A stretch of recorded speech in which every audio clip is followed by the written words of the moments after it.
श्री गुरुचरित्र पारायण दिवस दुसरा अध्याय 25 ते 37. अध्याय 13. श्री गुरूंच्या कृपेने ब्राह्मणांचा उदरशूल गेला. श्री गणेशाय नमः. श्री सिद्ध म्हणाला, नामधारका प्रयागातील वास्तव्यात श्री गुरु नरसिंह सरस्वतींनी एकूण 7 जणांना संन्यास दीक्षा दिली. माधव सरस्वती, बाळ सरस्वती, कृष्ण सरस्वती, उपेंद्र सरस्वती, सदानंद सरस्वती, ज्ञान ज्योती सरस्वती आणि सिद्ध हे त्यांची नावे. त्यानंतर ते शिष्यासमवेत बद्री आश्रमास गेले. तेथून दक्षिण यात्रेस निघाले. फिरत फिरत ते आपल्या जन्मगावी कारंजास आले. आपल्या आईवडिलांना व भावंडांना भेटले. त्यांनी घरोघरी जाऊन पूजेचा स्वीकार केला. माधव आणि अंबा यांनी त्यांना उद्धार करण्याची विनंती केली. श्री गुरु म्हणाले, मी तुमचा पुत्र असून संन्यास घेतला आहे म्हणून तुम्हाला मोक्ष मिळेल. तुम्ही काशी क्षेत्री देह ठेवाल. ते ऐकून श्री गुरूंचे मातापिता कृतकृत्य झाले. श्री गुरूंनी रत्नाई नावाची बहीण होती. तिने संन्यास घेण्याची इच्छा व्यक्त केली. श्री गुरु तिला म्हणाले, तू पतीची सेवा कर, संसार कर. तुला पूर्वजन्मीचे दूषित संचित कर्म अजून भोगायचे आहे. तुझा पती त्याग करून तपासी होईल. तुला कुष्ठ होईल. त्या रोग जर्जर अवस्थेत माझे तुला पुनश्च दर्शन होईल. मग तू गाणगापूर क्षेत्री जा. तेथे भीमा अमराजा संगमावर पाप विनाशी तीर्थात स्नान केल्यावर तू पापमुक्त होशील. त्यानंतर श्री गुरु आपल्या शिष्यासह त्र्यंबकेश्वरास आले. त्यांनी आपल्या शिष्यांना या क्षेत्राचे महात्म्य सांगितले. पूर्वी या ठिकाणी गौतमांसह अनेक ऋषी तपश्चर्या करीत होते. एकदा काही ऋषींच्या मनात गंगा भूलोकी आणल्यास लोकांचे कल्याण होईल असा विचार आला. त्यांनी एक मायावी गाय निर्माण केली. ती गौतमांच्या शेतात शिरून साळीचे पीक खाऊ लागली. तिला घालून देण्यासाठी गौतमांनी दर्भाची काडी तिच्या दिशेने भिरकावली. अन्य ऋषींच्या माया शक्तीने तिचे शस्त्रात रूपांतर झाले. त्याच्या आघाताने गाय मरण पावली. या गोहत्येच्या पापनिष्कृतीसाठी ऋषीजनांनी गौतमांना गंगेला भूलोके आणून ती स्नान करण्यास सांगितले.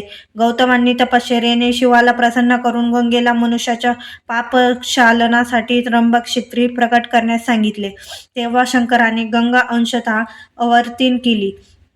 गौतमांमुळे तिला गौतमी नाव पडले. त्यानंतर श्री गुरु गौतमी काठची तीर्थक्षेत्रे पाहत मंजरिका गावी आले. तेथील माधवरण्य नावाचा भक्त त्यांनी नित्य मानसपूजा करीत असे. श्री गुरूंनी त्याला प्रेमाने दर्शन दिले. तू ही मानसपूजा नित्य करीत राहा. तुला दत्तात्रयांचे प्रत्यक्ष दर्शन होईल. तुला ब्रह्मलोकी सद्गती मिळेल असा त्याला आशीर्वाद दिला. त्यानंतर श्री गुरु वारस ब्रह्मेश्वर स्थानी आले. तेथील नदीत शिष्यांसह स्नान केले. तेवढ्यात पोटदुखी असह्य झाल्यामुळे एक ब्राह्मण काठावर येऊन गडबडा लोळू लागला. त्याचे अन्नाशी उभे वैरच्य होते जणू. तो फलाहारच करायचा. महिना पंधरवड्याने जेवला तरी पोटदुखी असह्य व्हायचे. आदल्या दिवशी त्याने सणानिमित्त मिष्टान्न भोजन केले होते म्हणूनच हा त्रास होत होता. आता प्राणत्यागाशिवाय या जीव घेण्याआधी व्याधीतून सुटका होणार नाही असा विचार करून त्याने पोटावर जड पाषाण बांधला आणि विषण्ण मनाने शिवनाम घेत नदीत शिरला. श्री गुरूंनी त्याची वेदना जाणली. त्याला बोलून घेतले. त्याला आत्महत्येपासून परावृत्त केले.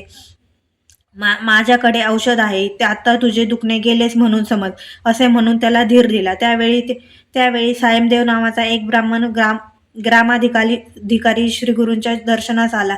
श्री गुरूंनी त्यांचे गोत्र, मूळ गाव आदी चौकशी केली व म्हणाले, सायमदेवा, हा ब्राह्मण पोटदुखीने आजारी आहे. याला तुझ्या घरी ने व उडदाचे वडे, सांदणे, दुग्ध मिश्रित पक्वानांचे भोजन दे. सायमदेव म्हणाला, माझ्या घरचे अन्न खाऊन याचा प्राण गेला तर मला नाहक ब्रह्महत्येचे पातक लागेल. श्री गुरु त्याला म्हणाले, उगा संशय घेऊ नको, सांगितल्याप्रमाणे कर. सायमदेव म्हणाला, स्वामी, ह्या ब्राह्मणासमवेत तुम्ही सर्वांनी माझ्या घरी भोजन करून मला उपकृत करावे. श्री गुरूंनी त्याला संमती देताच तो आनंदाने घरी गेला. स्नान संध्यादी नित्यकर्मे झाल्यावर श्री गुरु आपले शिष्य व उदरशूल झालेल्या त्या ब्राह्मणाला बरोबर घेऊन सायमदेवाच्या घरी गेले. सायमदेव आणि त्यांची पत्नी जाखाई यांनी त्याची पूजा केली. श्री गुरूंनी त्या दोघांना तुमच्या वंशात गुरुभक्तीची परंपरा निरंतर चालू राहील असा वर दिला. त्या दोघांनी सर्वांना आग्रहाने पोटभर खाऊ घातले. श्रीगुरूंच्या आज्ञेने ब्राह्मणही मनसोक्त जेवला आणि त्यांच्याच कृपाप्रसादाने पूर्णतः व्याधीमुक्त झाला. नामधारका हा चमत्कार मी स्वतः पाहिला आहे. गुरुकृपेने जन्मांतरीचे दोष जातात, मग व्याधी का बरी राहील. अध्याय 14. सायमदेवाचे प्राण संकट टळले. श्री गणेशाय नमः. नामधारका सिद्धाला म्हणाला, हे योगेश्वरा, श्री गुरु नरसिंह सरस्वतींनी उदरशूल ब्राह्मणाला व्याधीमुक्त केले. त्यानंतर पुढे काय घडले ते सांगा. सिद्ध म्हणाला, श्री गुरूंनी सायमदेवाची सेवा केली. त्यांचे भक्तिभाव पाहून ते प्रसन्न झाले. त्यांनी त्याला तुझ्या वंशात उत्तरोत्तर गुरुभक्त जन्माला येतील असा आशीर्वाद दिला. सायमदेवाने त्यांच्या चरणांना वंदन केले व म्हणाला, गुरुदेव, आपला महिमा अगाध आहे. तुमच्या आशीर्वादाने माझ्या वंशात भक्तीची परंपरा अखंड राहो. माझ्या वंशजांना इहलौकी सर्व प्रकारचे सौख्य लाभो, त्यांना सद्गती प्राप्त हो. पण सध्या मी अतिशय बिकट परिस्थितीत आहे. मी ज्या यवनाकडे नोकरी करतो तो अत्यंत क्रूर आहे. तो दरवर्षी ब्राह्मणांचा घात करतो. आज त्याने मलाच मारावयाचे ठरविले आहे. मी त्यांच्याकडे गेलो की माझा घात निश्चित आहे. मग आपले वचन कसे खरे होणार. तेव्हा श्री गुरूंनी आपला वज्रहस्त त्याच्या मस्तकी ठेवला व म्हणाले, सायमदेवा, चिंता करू नको. निश्चिंत होऊन त्या यवनाकडे जा. तो तुला सन्मानाने परत पाठवील. तू परत येईपर्यंत मी इथेच थांबणार आहे. तू माझा भक्त आहेस. तुला पुत्रपौत्राधिक सर्व सौख्य प्राप्त होणार आहे. श्री गुरूंनी अभय दिले आणि सायमदेवाची काळजीच मिटली. तो यवनाकडे गेला. त्या यवनाच्या रूपाने आपल्या समोर साक्षात यमच उभा आहे असे त्याला वाटले. यवनाने सायमदेवाला पाहिले. तो काय? तो त्याला अग्नीसारखा भयंकर तेजस्वी दिसला. काय चमत्कार आहे हेच त्याला कळेना. त्याची मती कुंठित झाली. तोंडातून शब्द निघेना. तो संतापाने अक्षरशः थरथरत होता. त्याचे उग्र रूप पाहून सायमदेव भीतीने श्रीगुरूंचा धावा करू लागला. त्याच्याकडे पाहून यवनाला चक्कर आली. तो कसाबसा घरात गेला. पलंगावर पडताच झोपी गेला. तेवढ्यात त्याला एक भयंकर स्वप्न पडले. त्यामध्ये एक तेजस्वी ब्राह्मण शस्त्राघात करून त्याच्या शरीराचे तुकडे तुकडे करत आहे असे दृश्य दिसले. तो दचकून जागा झाला. त्यावेळी त्याच्या हृदयातून प्राणांतिक कळा येत होत्या. तो घाबरला. या ब्राह्मणांचा घात केल्यास आपलाही मृत्यू अटळ आहे हे त्याच्या लक्षात आले. त्याने धावत जाऊन सायमदेवाचे पाय धरले. तुम्हाला येथे कुणी बोलवले? कृपा करून आपल्या घरी जा असे म्हणून त्याला वस्त्रे व आभूषणे देऊन निरोप दिला. प्राण संकट टळले होते. सायमदेव गुरूंना भेटण्यासाठी आतुरतेने धावत नदी तीरी गेला. कृतज्ञतेने त्यांचे पाय धरले. यवनाकडील वृत्तांत त्यांना सांगताना त्यांचे हृदय अक्षरशः गलबलून गेले होते. तो म्हणाला, गुरुदेव, आपण माझे रक्षण करते आहात. आपल्या कृपेनेच मला जीवनदान मिळाले. आता तुमची सेवा हाच माझा धर्म. मला तुमच्या बरोबर न्या. श्री गुरु म्हणाले, सायमदेवा, आम्ही तीर्थक्षेत्रासाठी दक्षिणेकडे निघालो आहेत. 15 वर्षांनी परतून येऊ तेव्हा तुझ्या गावाजवळच राहू. त्यावेळी तू मुलाबाळांसह मला भेटायला ये. आता तू घरीच राहा. संसार सुखाने कर. श्री गुरूंनी सायमदेवाचे सांत्वन केले आणि त्याची समजूत घालून त्याला घरी पाठवले. तेथून तीर्थक्षेत्राकडे शिष्यासह वैजनाथ क्षेत्री गेले. ते स्वतःला कोठेही प्रकट न करता गुप्तपणे राहिले. धारक म्हणाला, महाराज, श्री गुरूंनी आपले अस्तित्व येथे प्रकट का केले नाही? त्यांच्या शिष्यांना त्यांनी कोठे पाठविले? सिद्ध म्हणाला, सांगतो. श्री गुरु चरित्र अतिशय थोर आहे. ते तू शांतपणे ऐक. अध्याय 15. श्री गुरूंचे वैजनाथ क्षेत्री गुप्त वास्तव्य. श्री गणेशाय नमः. सिद्ध म्हणाला, नामधारका, तू खूपच चांगला प्रश्न केलास. आता मी काय सांगतो ते लक्षपूर्वक ऐक. पूर्वी परशुरामाने समस्त पृथ्वी क्षत्रिय विरहित केली. ती ब्राह्मणांना दान देऊन तो पश्चिम समुद्रावर गेला. पण त्यानेही ब्राह्मणांचे समाधान झाले नाही. ते अधिक जमीन मिळावी म्हणून त्याच्यापाशी गेले.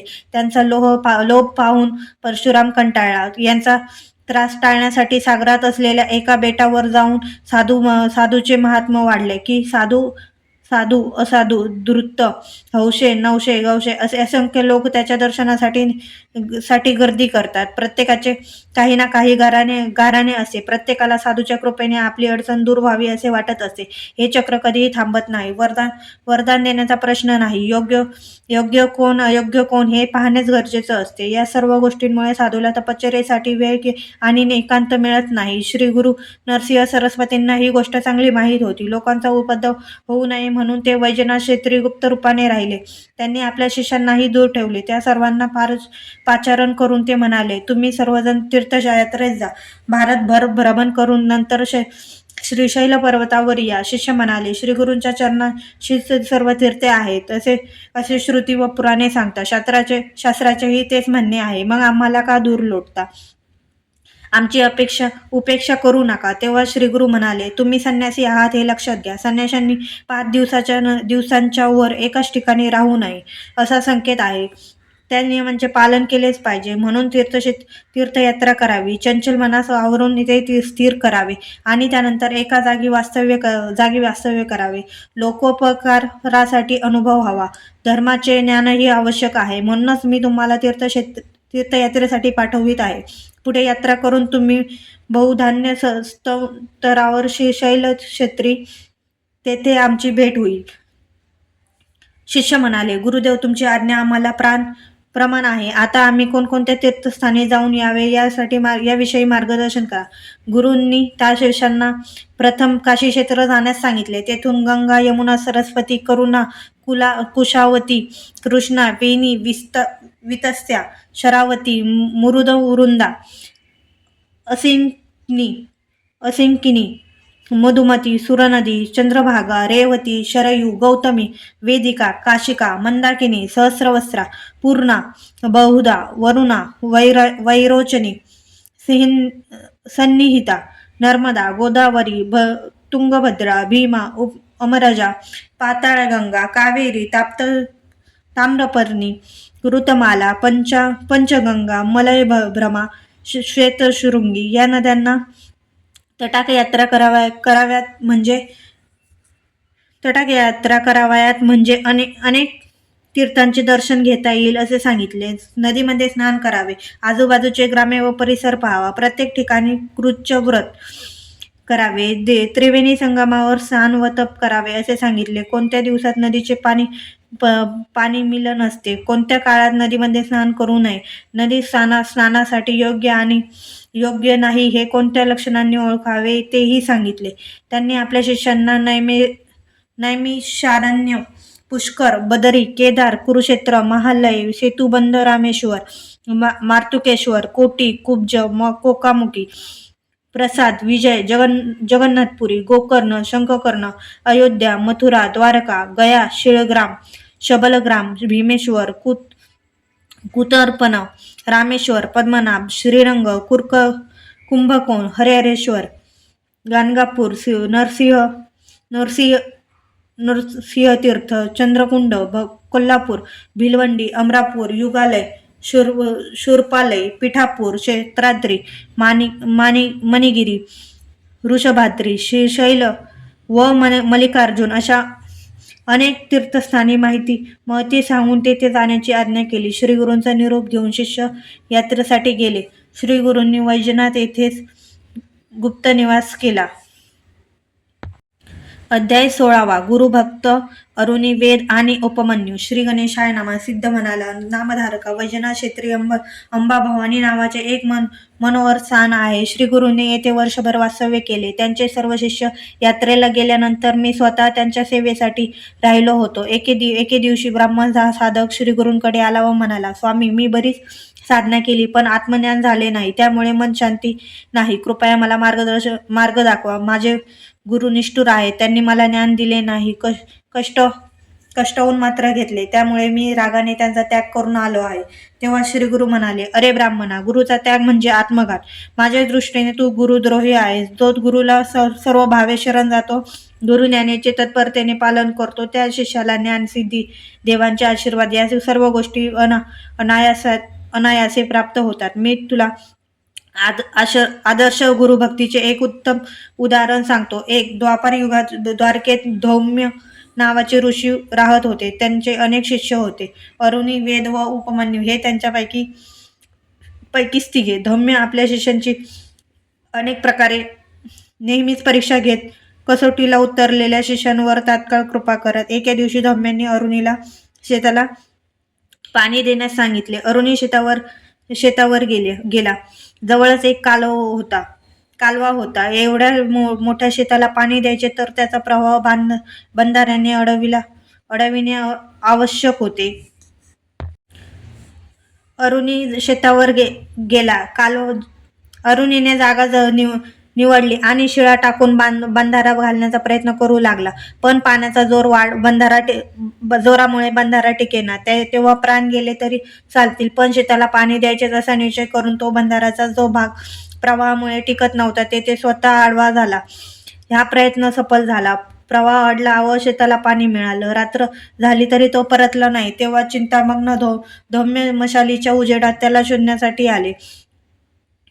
शेताला पाणी मिळालेलं पाहून त्यांना समाधान वाटलं, पण अरुणी कुठे दिसेना. त्यांनी हाका मारल्या तेव्हा अरुणी प्रवाहातून बाहेर आला.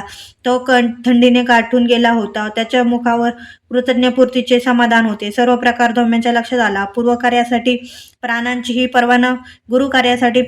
पर्वा न करणाऱ्या अनुलीला त्यांनी वात्सल्याने जवळ घेतले व आपल्या वरदहस्त त्यांच्या मस्तकी ठेवला. त्यांचा आशीर्वाद तो तत्काळ महाज्ञानी झाला. धौम्यांनी वेदाला त्याच शेतातील साळीच्या पिकाची राखण करण्यास सांगितले. पीक तयार झाल्यावर त्याने कापणी व झोडणी करून खळ्यात धान्याची रास तयार केली व मग तो आश्रमात आला. धौम्यांनी त्याला रेडा जुंपलेला एक गाडा दिला. तो घेऊन तो शेतात गेला. त्यात 2 खंडी सळी भरली व आश्रमाकडे निघाला. पण रेड्याला गाडा ओढवेना. मग जोखडात बाणाकडून अडकून तोही गाडा ओढू लागला. मार्गात रेडा चिखलात रुतला. वेदाने त्याला सोडले. महाप्रयत्नाने गाडा बाहेर काढला. रेड्याच्या गळ्यातील फास स्वतःच्या गळ्याभोवती बांधला आणि खांद्याचा आधार देऊन तो गाडा कसाबसा ओढत आश्रमात आणला. धौम्यांनी धावत जाऊन त्याच्या गळ्यातील आवळलेला फास सोडविला. स्वहस्ते त्याचा घाम पुसला. त्याच्या भक्तीने प्रसन्न झालेल्या धौम्यांनी त्यांनाही वरदान देऊन वेदशास्त्र संपन्न व महाज्ञानी केले. उपमन्यू धौम्यांनी गुरु राखायचा. त्यांच्या अति खाण्याने बुद्धीला जडत्व येणे, त्याची विद्याभ्यासात प्रगती होणार नाही म्हणून आश्रमातून त्याला मोजकेच अन्न दिले जायचे. मग तो भूक भागविण्यासाठी भिक्षा मागायचा. ही गोष्ट धौम्यांना कळताच त्यांनी भिक्षा आश्रमात आणून देण्यास सांगितले. मग तो 2दा भिक्षा मागू लागला. धौम्यांनी तीही आश्रमात देण्यास सांगितली. मग तो वासरे पिताना गायीच्या आचलातून तो अतिरिक्त पाना वहावयाचा. ते दूध पिऊ भूक भागू लागला. धौम्यांनी त्याला प्रतिबंध केला. एकदा त्याने रुईच्या झाडातून ओघळणारे चिखल द्रोणात गोळा करून दूध समजून पाषाण केले. त्याचा काही अंश डोळ्यात गेल्याने त्यास अंधत्व आले. तो रानातून चाच पडत हिंडू लागला. तेथे अडखळून एका आडात पडला. आता गुरे वासरे हरवतील या चिंतेने तो रडू लागला. रात्री धौम्यांनी शोध घेऊन त्याला हुडकून काढले. उपमन्यूने त्यांना सर्व प्रकार सांगितला.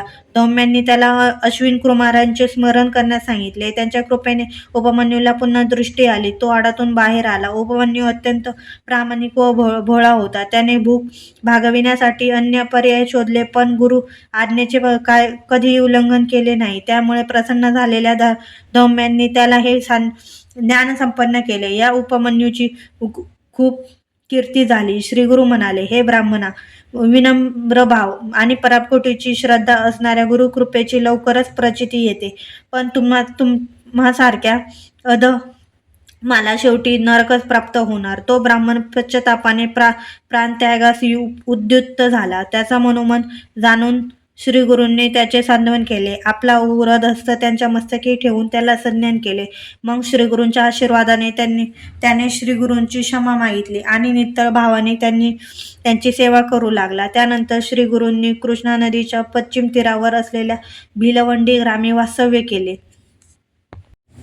अध्याय 17 ब्रह्मचार्यास ज्ञानप्राप्ती. श्री गणेशाय नमः. श्रीसिद्ध म्हणाला, नामधारका, कृष्णा नदीच्या पश्चिम तीरावर असलेल्या भिलवंडी गावाजवळ भुवनेश्वरी देवीचे देऊळ आहे. ते एक प्राचीन सिद्धस्थान आहे. तेथे असलेल्या गौदुंबरापाशी श्रीगुरूंनी वास्तव्य केले. बहुत काळ ते गुप्त रूपानेच बावरले. ते सामान्य तपस्व्याप्रमाणे ज्ञानसंध्या करीत, जप तप व्रते करीत, गावात हिंडून भिक्षा मागत चातुर्मासाचे सर्व दिवस त्यांनी अनुष्ठानातच घालविले. ते ऐकून नामधारकाला धारक म्हणाला, महाराज, श्री गुरु नरसिंह सरस्वती हे तर परमात्मा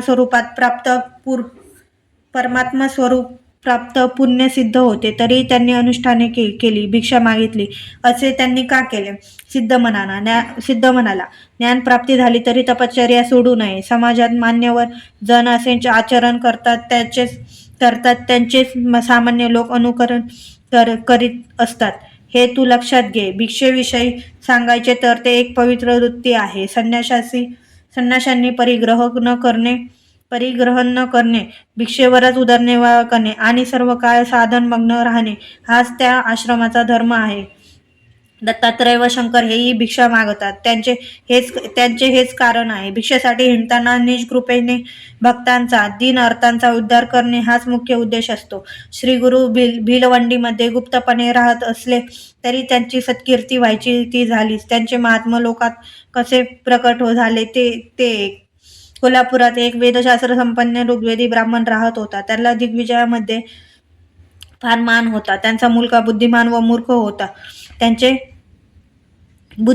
मूर्ख होता. त्याचे माता पिता तो लहान असतानाच वारले. त्याच्या अपत्यांनी त्यांचे पालन पोषण केले. कुलाचाराला अनुसरून 7व्या वर्षी त्यांची मुंज केली. शिकण्यासाठी अध्यापकांकडे पाठविले, पण विद्याभ्यास काही येईना. शिकवलेले काहीही लक्षात राहत नसे. ब्राह्मणाला विद्या यायलाच हवी, त्याशिवाय उदरनिर्वाह कसा होणार? लोक त्याला अडाणी म्हणून हिणवू लागले. तो म्हणायचा, मी पूर्वजन्मी विद्यादान केले नसेल म्हणून या जन्मात मला विद्याभ्यास येत नाही. त्याला मी तरी काय करू? आता आपणच काही उपाय करा. यावर लोक हसून म्हणायचे, तुला पुढच्या जन्मीच विद्या येईल, या जन्मी तू भिक्षेवरच पोट भर. अशा प्रकारे सातत्याने अवहेलना होऊ लागल्याने तो ब्राह्मण कुमार अतिशय दुःखी झाला. विद्या येत नाही याची खंत करीत ग्राम सोडून निघाला. त्याच्या मनात एकसारखे आत्महत्येचे विचार येत होते. रात्रीच्या सुमारास तो भिलवडीस आला. येथे भुवनेश्वरी दर्शन घेतले. त्याने अन्नोदक टाकले आणि तिच्यासमोर धरणे करून बसला. तो जगदंबेला आक्रोश करून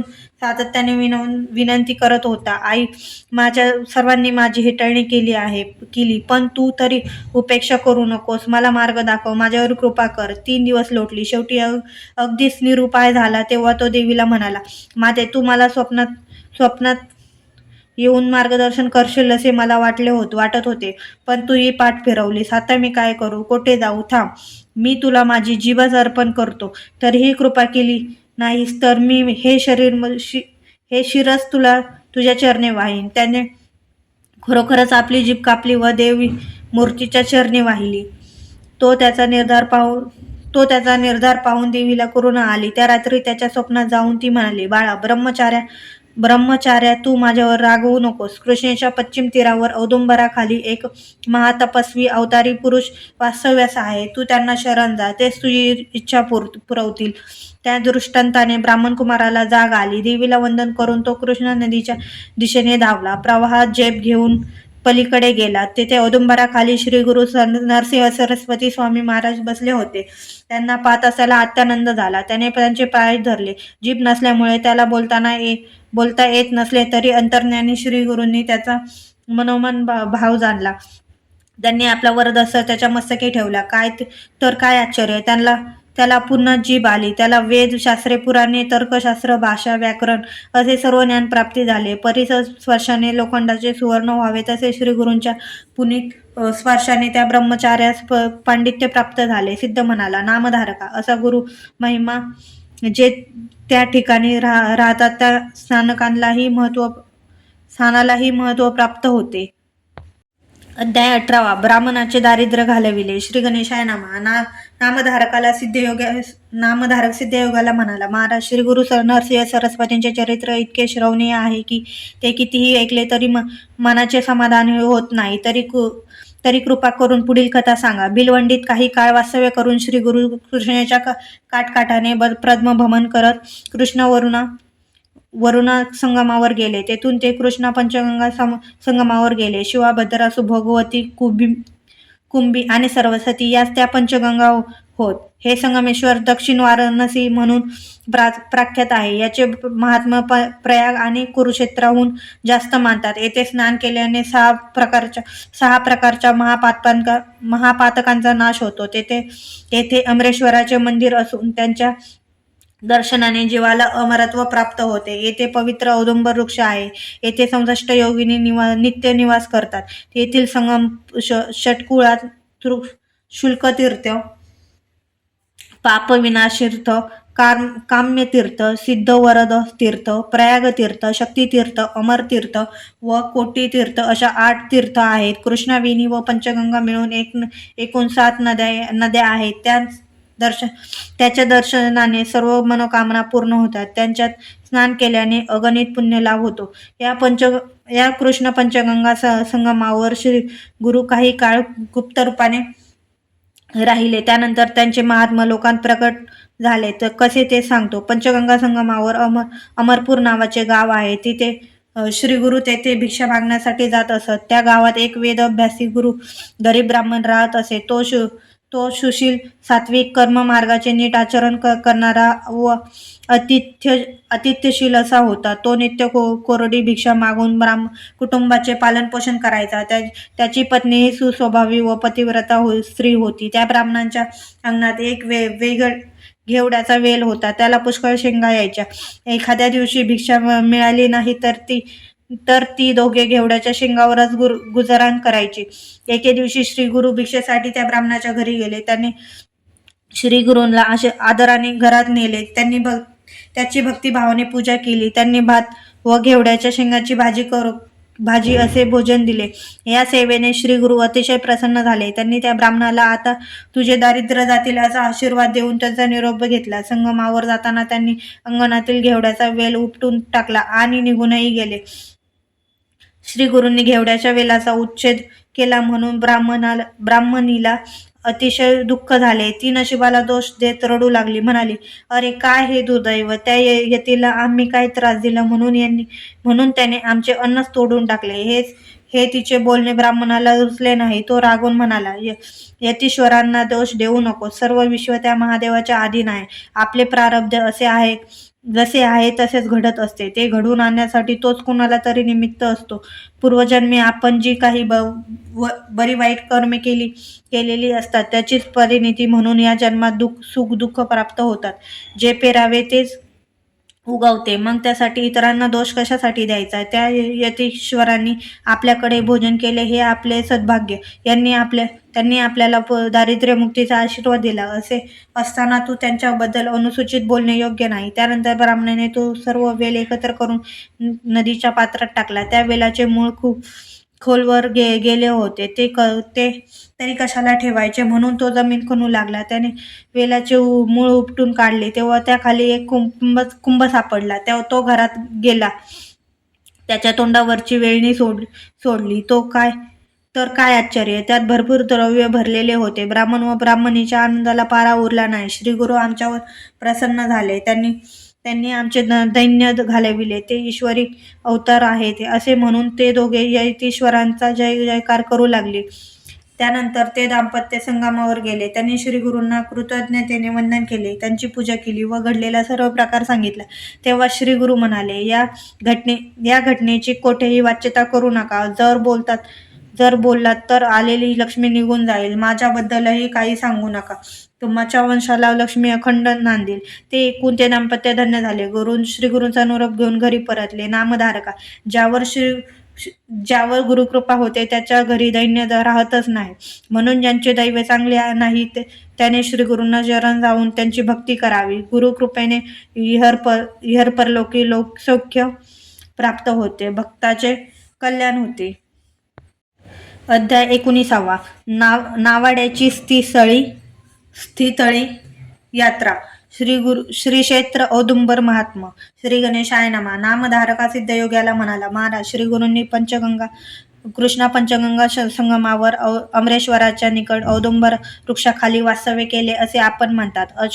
अश्वत्थार्थी अनेक पवित्र वृक्ष असतात. श्री गुरूंची प्रीती औदुंबावरच का होती?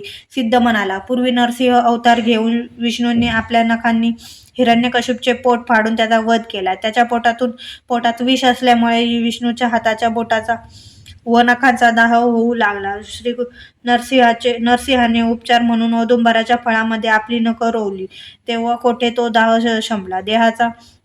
देवाचा क्रोधही कमी झाला. झाला. शांतता लाभल्याने नरसिंह व लक्ष्मीने औदुंबरास वर दिला. औदुंबरा, तुला जे पूजा म्हणून तुझी सेवा करतील ते पापमुक्त होतील.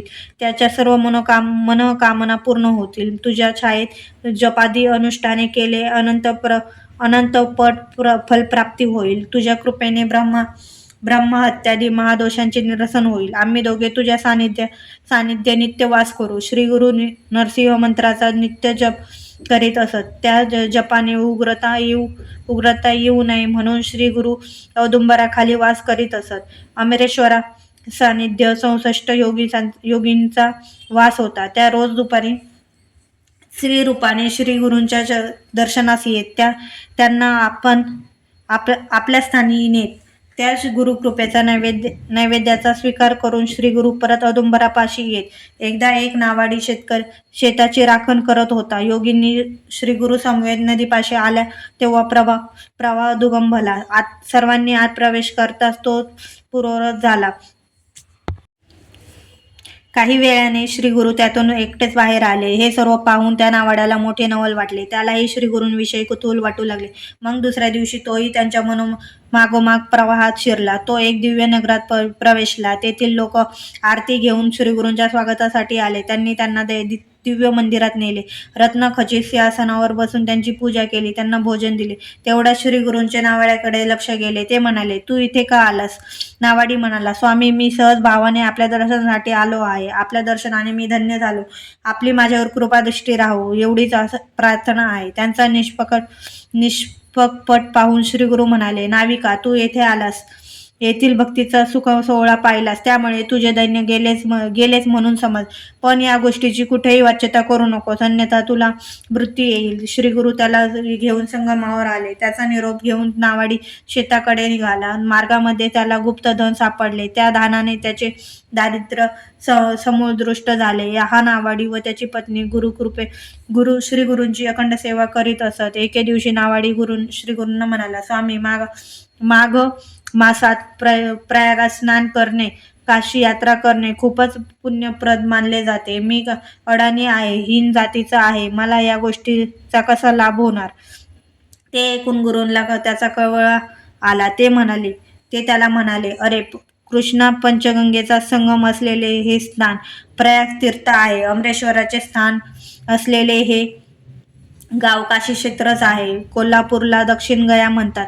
ज्यांना उत्तरेकडील काशी, गया, प्रयाग क्षेत्री जाता येत नाही त्यांनी या त्रिस्थळांची यात्रा करावी. पण तुला ती क्षेत्रे प्रत्यक्ष पाहायची आहेत ना? चल मग माझ्या बरोबर. श्री गुरूंनी नावाड्याला व्याघ्र चर्मावर आपल्या मागे बसविले आणि मग आपल्या अंचित्य योग शक्तीने त्याला क्षणार्धात प्रयाग क्षेत्री नेले. तेथील संगमावर स्नान करून मध्यान्ह समयी ते काशीस आले. तेथे संगीत स्नान करून विश्वनाथाचे दर्शन घेतले. सायंकाळी गया क्षेत्री स्नान करून दर्शन करून ते सूर्यास्ताच्या समयी मुक्कामी परतले. अशा प्रकारे श्री गुरूंच्या कृपेने नावाड्याला 3 पुण्यक्षेत्राची यात्रा घडली. औदुंबर क्षेत्री श्री गुरूंची खूप कीर्ती झाली. अन्यत्र जाण्याचे ठरवून त्यांनी अमरेश्वराचा निरोप घेतला. तेव्हा 64 योगिनींना खूप दुःख झाले. श्री गुरु त्यांचे सांत्वन करून म्हणाले, मी लौकिक अर्थाने पूर्वेकडे जात असलो तरी सूक्ष्म रूपाने येथेच राहणार आहे. औदुंबर कल्पवृक्ष आहे, त्यामध्ये मी अन्नपूर्णेला ठेवून जात आहे. हे स्थळ गुरुनाथ म्हणून प्रख्यात होईल. जे माझे भक्त माझ्या पादुकांची व या औदुंबराची सेवा करतील त्यांना तुम्ही सहाय्य करा. त्या भक्तीची सर्व इष्ट मनोरथे पूर्ण होतील. येथील अन्नपूर्णेची साधना केल्याने 4 पुरुषार्थ साध्य होतील. येथे चंद्रग्रहण, सूर्यग्रहण, संक्रांत, सौमती अमावस्या आणि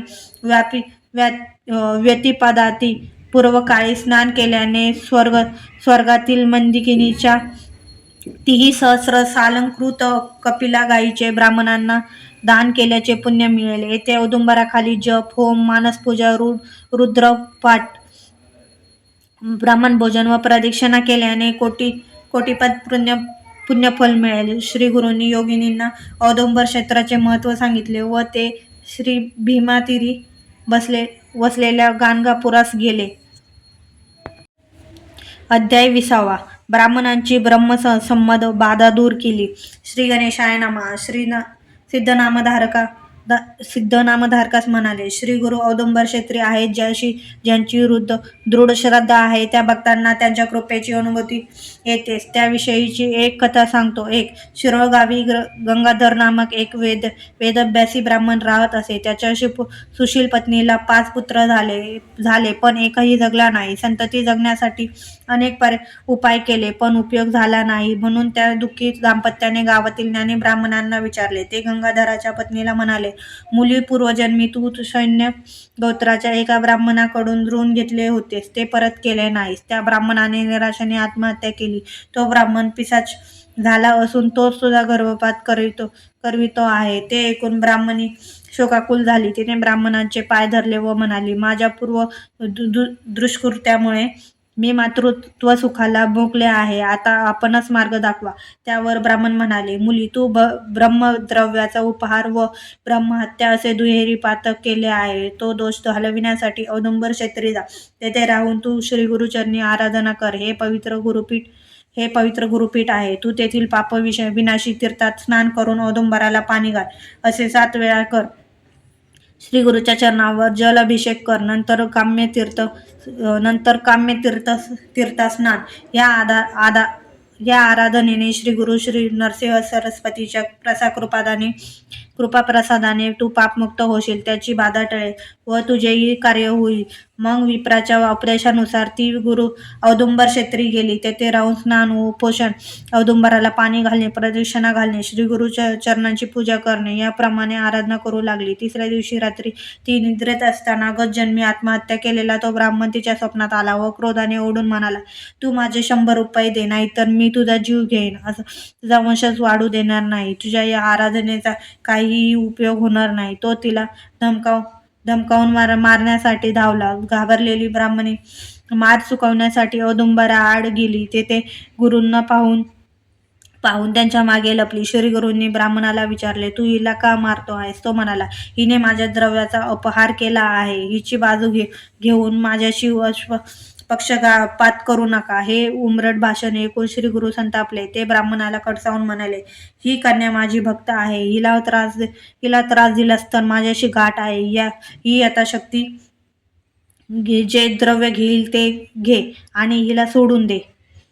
माझे ऐकशील तर पिशाच योनीतून सुटका होईल. तुला सद्गती मिळेल. ऐकले नाहीस तर माझ्या भक्ताचे रक्षण करण्यास मी समर्थ आहे.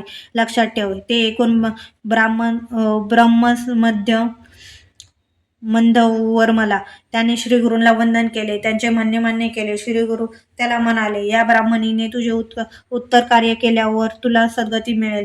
द्रव्यासाठी अडून बसू नको. ही यथाशक्ती जे देईल त्यावर समाधान मान. मग ते ब्राह्मणीला म्हणाले, मुली, तुझ्या आराधनेने तू ब्राह्मण हत्येच्या पातकातून मुक्त होशील. या ब्रह्मसंबंध तुला त्रास देणार नाही. तुला पूर्णायुषी कन्या व पुत्र होतील. तुझे कल्याण होईल. त्या ब्राह्मणीने महिनाभराची गुरुचरणांची सेवा केली. मग त्या ब्राह्मणाच्या नावाने उत्तर कार्य व दानधर्म केले. त्यामुळे तिचे ब्रह्महत्येचे पातक नाहीसे झाले. संबंधालाही मुक्ती मिळाली. अन्य दिनी श्री गुरूंनी तिच्या स्वप्नात जाऊन 2 नारळ तिच्या ओटी टाकले व म्हणाले, मुली, तुला विद्वान व शतायुती पुत्र होतील. वंश परंपरा अखंड राहील. आता व्रताचे उद्यापन कर. त्याप्रमाणे तिने उद्यापन केले. त्या प्रसंगी श्री गुरूंनी प्रकट होऊन त्या दाम्पत्यास दर्शन व आशीर्वाद दिले. पुढे श्री गुरूंच्या कृपेने त्या ब्राह्मणीला जुळे मुलगे झाले. ज्येष्ठ पुत्राचा व्रत बंद करून धाकट्या पुत्राला त्याचा 3ऱ्या वर्षी चौल कर्म करण्याचा त्या दाम्पत्याचा बेत होता. याप्रमाणे त्यांनी सर्व तयारी केली. पण चौल कर्माच्या आदल्या दिवशी मध्यरात्रीस त्या मुलाच्या हात पायांना धनुर्वाताने आकडे आली. 3 दिवस मरणप्रायी वेदना सहन केल्यावर 4थ्या दिवशी सायंकाळी तो गतप्राण झाला. तेव्हा त्या दाम्पत्यास मोठा धक्का बसला. गुरुदेव, तुमच्या कृपाप्रसादाने झालेल्या आणि तुम्हीच दीर्घायुष्याने वरदान दिलेल्या माझ्या पुत्राला असे अल्पायुषी मरण आलेच कसे? आज तुमच्या वचनाला कमीपणा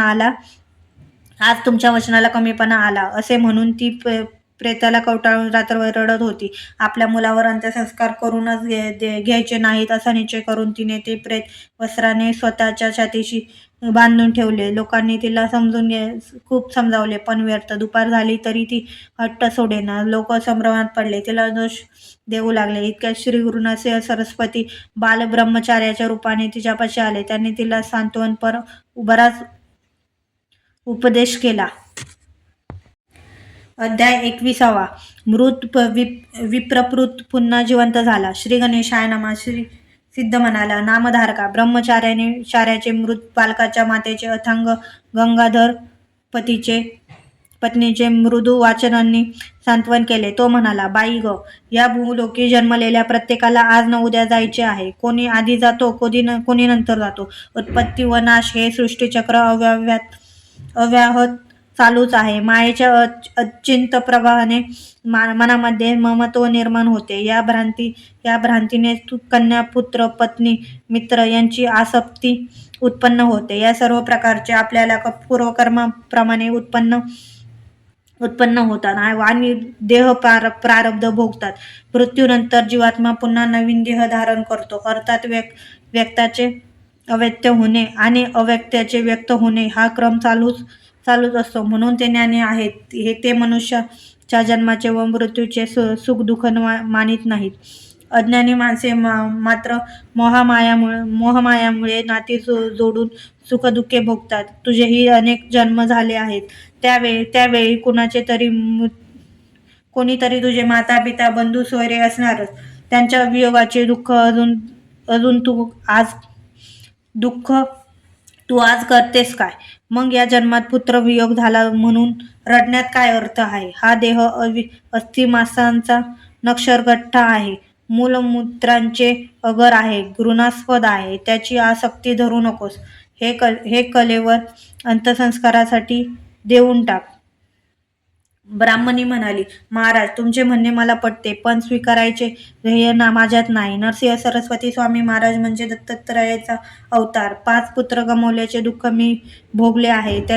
मी त्यांना शरण गेले. त्यांनी मला अभय दिले. तुझी संतती ज्ञानी आणि दीर्घायुष्य होईल असा मला आशीर्वाद दिला. त्यामुळे मी निश्चिंत झाले. पण आज माझा पुत्र मेला. माझ्या विश्वासाला तडा गेला. आता मी प्राणार्पणच करणार.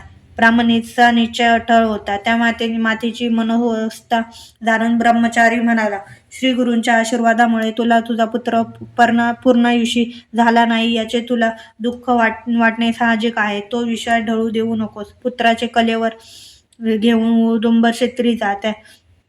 त्याच्या बाबतीत जे योग्य आहे ते श्रीगुरू करतीलच. त्यांच्या आत्मस्वक बोलण्याने ब्राह्मणीला धीर आला. मुलाचे शव पाठीला बांधून ती औदुंबर क्षेत्री गेली. आपल्या बाळाला श्रीगुरूच्या पादुकाजवळ ठेवले. श्रीगुरूंनी तिला येथेच वरदान दिले होते. तो प्रसंग आठवून तिला अनिवार्य शोकाने आक्रोश करू लागली. गुरु पादुकांवर डोके आपटून रडू लागली. पादुका रक्ताने माखले. तिची पती व आप्त जनही बरोबर आले होते. त्यांनी तिची वारंवार समजूत काढली. अंत्यसंस्कारासाठी प्रेताची मागणी केली, पण ती एकेचना. रात्र झाली. लोक तिच्या हट्टाला अक्षरशः कंटाळले. उद्या सकाळी काय करायचे ते ठरवू असा विचार करून मुक्कामी गेले. ब्राह्मण व ब्राह्मणी कलेवराचे रक्षण करीत तेथे शोक करीत बसून राहिले. तिसऱ्या प्रहरी ब्राह्मणीला ग्वालीने गाढ झोप लागली. तेव्हा तिला एक स्वप्न पडले. तिच्या स्वप्नामध्ये जटा, भस्म व रुद्राक्ष धारण केलेला, व्याघ्रचर्म पांघरलेला, त्रिशूळधारी असा एक दिव्य शिवयोगी दिसला. तो तिला म्हणाला, मुली, तू मला व्यर्थ दोष देत आहेस. तुझ्या मुलाला काय झाले आहे ते थांब, मी त्याला जिवंत करतो. मग त्याने झुळीतील भस्म मुलाच्या सर्वांगास लावले. त्याच्या मुखात प्राणवायू संचार केला आणि हा पहा, मी तुझा पुत्र जिवंत केला आहे असे म्हणून तो क्षणार्धात अदृश्य झाला. ब्राह्मणी खडकन जागी झाली. तिने प्रेताकडे पाहिले तर काय आश्चर्य! तो मुलगा हळूहळू उठून बसला. धावत आईपाशी आला आणि म्हणाला, मला भूक लागली आहे, दूध दे ना. ब्राह्मणीचा व तिचा पतीचा डोळ्यांवर विश्वासच बसेना. त्यांनी त्याला छातीशी कवटाळून अश्रूंनी न्हाऊ घातले. त्या सुखाचे काय वर्णन करावे. ब्राह्मणीने मुलाला यथेच्छ स्तनपान दिले. श्रीगुरूंच्या कृतर भावाने तिचे अंतःकरण भरून आले. त्या दोघांनी औदुंबराला प्रदक्षिणा घातली. श्रीगुरूंनी अपार स्तुती केली. मग गंगे स्नान केले, रक्ताळलेल्या पादुका स्वच्छ धुतल्या, त्यांची पूजा केली, दीप लावला. औदुंबराला पाणी घालून ते दाम्पत्य भक्तिभावाने गुरुभजन करू लागले. सकाळी त्यांची आत्पेष्ट मंदिरे प्रेतावर संस्कार करण्यासाठी तेथे आले. गंगाधराचा पुत्र जिवंत झालेला पाहून सर्वांना मोठे आश्चर्य वाटले. त्यांनी श्री गुरुचा उत्स्फूर्त जय जयकार केला. सिद्ध म्हणाला, नामधारका असा आहे औदुंबर गुरुस्थानाचा महिमा. येथे औदुंबराला पाणी घालणे, प्रदक्षिणा घालणे, पादुका पूजन, ग्रंथ वाचन, ब्राह्मणासंतर्पण, होम हवन, दानधर्म, जप या गोष्टी गुरुकृपांच्या प्रित्यर्थ केल्याने त्यांची प्रसन्नता लाभून भाविकांचे मनोरथ पूर्ण होतात. औदुंबर हे त्रिभुवन कीर्तीचे गुरुपीठ आहे. या अत्यंत पवित्र स्थानी उपासना केल्याने भक्तिकांचे कल्याण होते. अध्याय 22. वान म्हैस दुभती झाली. श्री गणेशाय नमः. नामधारका सिद्धयोग्याला म्हणाला, हे मुने, तुमच्या मुखातून गुरुचरित्र ऐकायला मिळणे हे केवढे भाग्य. तुम्ही मला भेटलात, मी धन्य झालो. तुमच्या कृपाप्रसादाने मला परमार्थाविषयी रुची निर्माण झाली आहे. मला तुम्ही श्री गुरु नरसिंह सरस्वती स्वामी महाराज गाणगापुरास आल्याचे सांगितले. कृपया तेथील वृत्तांत सांगा. सिद्धांनी पुढील कथा सांगण्यास सुरुवात केली. गाणगापूर येथे भीमा व अमरजा यांचा संगम आहे. हे स्नान अतिशय पवित्र असून तेथे 8 तीर्थे आहे. श्री गुरु येथे गुप्त रूपाने राहिले होते. ते संगमावरील रानात वास्तव्य करायचे आणि मध्यांत समयी गाणगापुरात भिक्षेसाठी जायचे. त्यावेळी तेथे ब्राह्मणांची 101 घरे होती. ते सर्व ब्राह्मण सुखवस्तू होते. तेथे एक दारिद्र्य ब्राह्मण आपल्या पत्नीसह राहत होता. त्याच्यापाशी एक वृद्ध आणि वान म्हैस होती. तिचा उपभोग नदीकाठच्या मळ्यात खारी माती वाहून नेण्यासाठी केला जात असे. त्याच्याबद्दल तिच्या मालकाला भाडे दिले जाई. श्री गुरु त्याच ब्राह्मणाकडे नित्यनेमाने भिक्षेसाठी जात असत. ते पाहून लोक हसायचे, त्यांची निंदा करत म्हणायचे, या यतीला काही तारतम्यच नाही. आमच्या घरी रोज विविध प्रकारचे ताजे अन्न शिजते. आमच्याकडून उत्तम भिक्षा मिळण्याची शक्यता असूनही हा त्या भिकारड्याकडेच जातो. याला काय म्हणावे. तो ब्राह्मण गरीब असला तरी सात्विक वृत्तीचा आणि भाविक होता. म्हणून भक्तवत्सल्य श्रीगुरु त्याच्याकडे भिक्षेसाठी जात असत. त्या ब्राह्मणाचे पुण्य खूप थोर म्हणून श्रीगुरूंची पावले त्याच्या घराला लागत होती. वैशाखातील एके दिवशी श्रीगुरु नेहमीप्रमाणे त्याच्या घरी गेले. तीव्र उन्हातूनच आलेल्या त्या यतीश्वराला त्याच्या पत्नीने नमस्कार केला. त्यांना बसण्यासाठी आसन दिले व म्हणाली, माझे पती धान्य घेऊन एवढ्यात येतीलच, तोपर्यंत आपण विश्रांती घ्यावी. त्यावेळी त्याची म्हैस अंगणात बांधलेली होती. ब्राह्मणीच्या बोलण्यातील आर्द्रता जाणून श्रीगुरु तिला म्हणाले, धान्य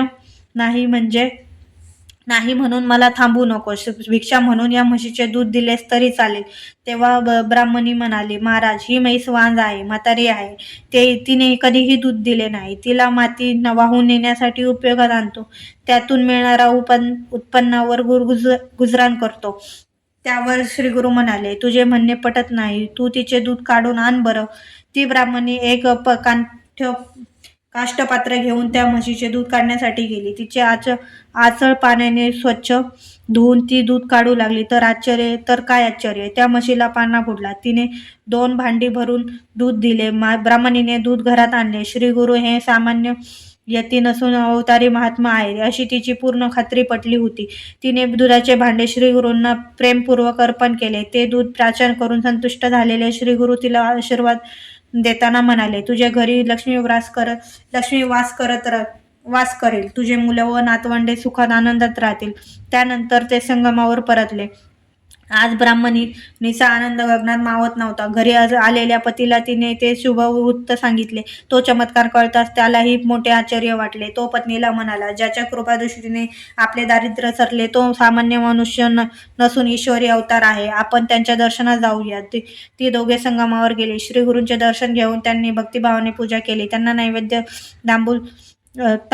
नैवेद्य व तांबूल अर्पण केले, स्तवन केले, प्रदक्षिणा घातली. श्रीगुरूंची सेवा करताना त्यांचे हृदय कृतज्ञतेने भरून आले. श्रीगुरु आशीर्वादाने ते दाम्पत्य वैभव संपन्न झाले. त्यांना सदृढ संतती प्राप्त झाली.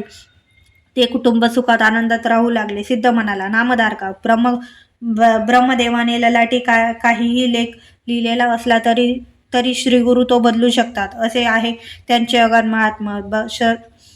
श्रद्धावंत भाविकाला त्यांचा कृपा प्रसाद लाभतोच. ज्याच्यावर गुरुकृपा होते तो नर भाग्यवंत होतो. त्याचे सुदैव काय वर्णन करावे. श्री गुरुचे चरित्र इतके पवित्र आहे की ते ऐकणाराही सुखी होतो. त्यांच्या घरी दैन्य राहतच नाही. अध्याय 23. ब्राह्म राक्षसाचा उद्धार. श्री गणेशाय नमः. सिद्ध म्हणाला, बाळ नामधारका. श्री गुरु नरसिंह सरस्वतींनी आपली अगम्य लीला दाखवली. त्यांच्या कृपादृष्टीने त्या दारिद्र्य ब्राह्मणाला वाण म्हशीला दूध आले. दुसऱ्या दिवशी कोणी ग्रामस्थ त्यांच्या घरी आले व माती वाहून नेण्यासाठी म्हैस मागू लागले. तेव्हा तो म्हणाला, माझी म्हैस दूध देऊ लागली आहे, आता मी तिला माती वाहून नेण्यासाठी देणार नाही. मग त्याने त्याच्या सक्षमच 2 भांडी भरून दूध काढले. ते पाहून लोकांना नवल वाटले. कालपर्यंत माती वाहणारी ही वांज म्हैस आज अचानक दुभती कशी झाली असे म्हणून ते गावात परतले. हे वृत्तांत हा म्हणता सर्व श्रुत झाली. ही वार्ता ग्रामधिपती राजाला कळतात तो चौकशीसाठी त्या ब्राह्मणाच्या घरी गेला. ब्राह्मणाने राजाला सर्व हकीकत सांगितली. ते ऐकून राजालाही श्रीगुरूंच्या भेटीची उत्कंठा लागली.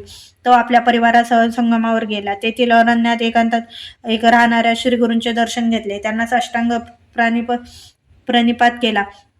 त्यांची भावभक्तीने स्तुती केली व विनम्रतेने म्हणाला, स्वामी, आपल्या सुखद दर्शनाने मी खरोखरच धन्य झालो आहे. आपण ईश्वरी अवतार आहात. भक्तांना तारण्यासाठी आला आहात. असे असताना या अरण्यात का राहता? आपण गावात येऊन राहिलात तर आमच्यावर मोठेच उपकार होतील. गाणगापूर पावन होईल. मी आपल्यासाठी मठ बांधून देतो. तेव्हा भक्त कल्याणस्तव प्रकट होण्याची वेळ आलेली आहे. हे लक्षात येऊन श्रीगुरूंनी राजाच्या प्रस्तावास मान्यता दिली. श्रीगुरूंचा होकार मिळाल्याने राजा खूप आनंद झाला. त्याने गुरूंना पालखीत बसविले आणि नानाविध वाद्याच्या गजरात समारंभपूर्वक नगराकडे नेले. वेशीवर जमलेल्या लोकांनी त्यांचे उत्स्फूर्त स्वागत केले. त्यांना औक्षण केले व सन्मानाने नगरात नेले. त्या गावाच्या पश्चिमेस एक उत्तुंग पिंपळ होता. त्याजवळ एक ओसाड घर होते. त्या पिंपळावर एक महाभयंकर ब्रह्मराक्षस राहत असे. तो अतिशय क्रूर होता. मनुष्यांना खायचा. त्याच्या भीतीने लोक जराही फिरकत नसे.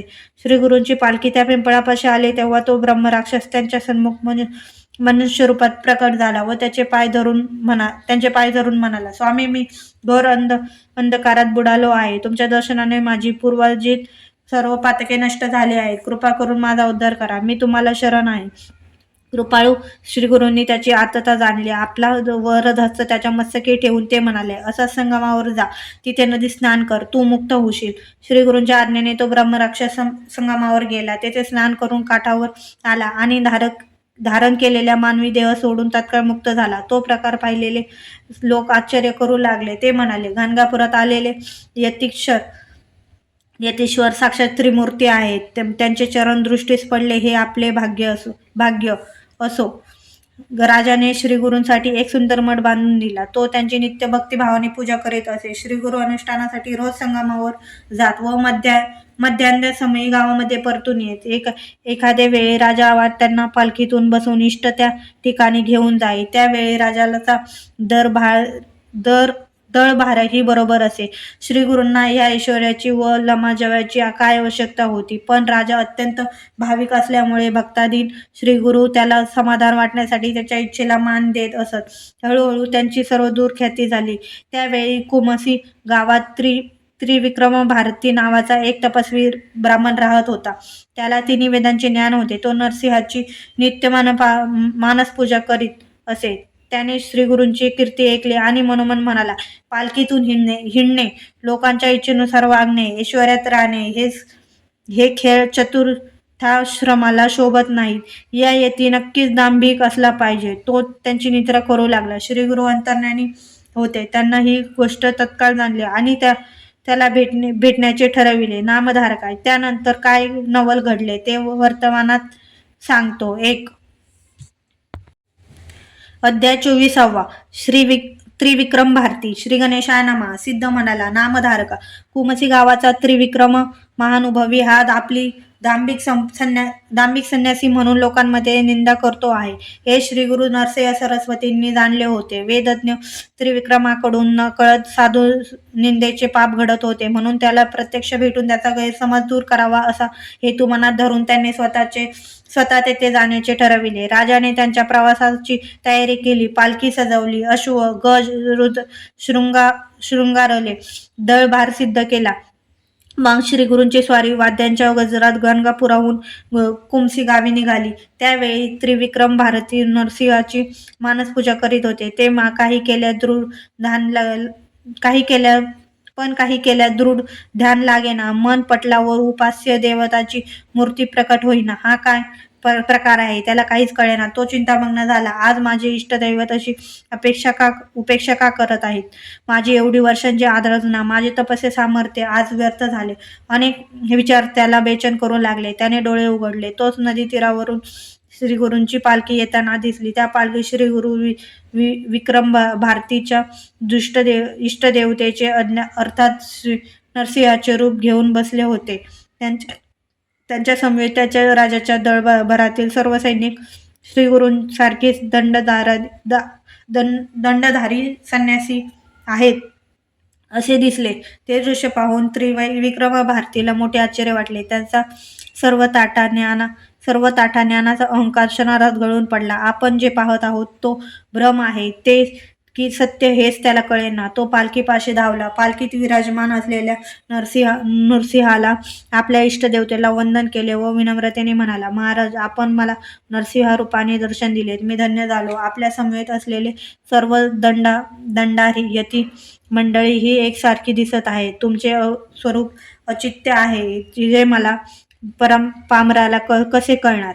म्हणून माझी तुमच्या चरणी अशी प्रार्थना आहे की या दासावर कृपा करून त्याला निज स्वरूप दर्शन द्या. त्याने श्रीगुरूंची मनपूर्वक स्तुती केली. त्यामुळे प्रसन्न झालेल्या श्रीगुरूंनी आपल्या योग माया आवरून त्याला शिव समान तेजस्वी असे निजरूप दाखविले आणि म्हणाले, तू आमची निंदा करतोस, आम्हाला दांभिक म्हणतोस. हा तुझा गैरसमज दूर करण्यासाठी आम्ही येथे आलो आहे. तुझ्या मानसपूजेतील नरसिंह मूर्तीचे दर्शन झाले ना, मग मी दांभिक आहे की नाही हे तूच ठरव. त्रिविक्रम भारतीच्या मनातील सर्व शंका दूर झाल्या होत्या.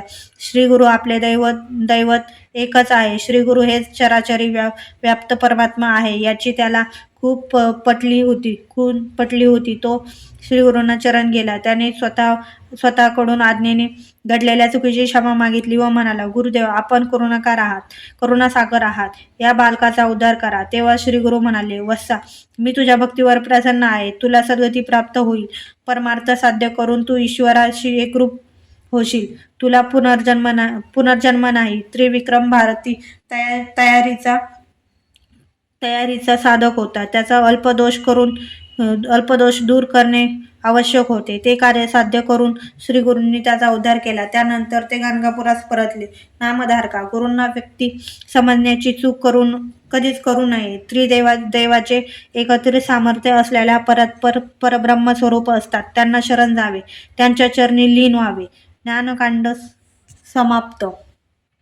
गुरुचरित्र पारायण अध्याय 37 समाप्तम. श्री गुरुदेव दत्त.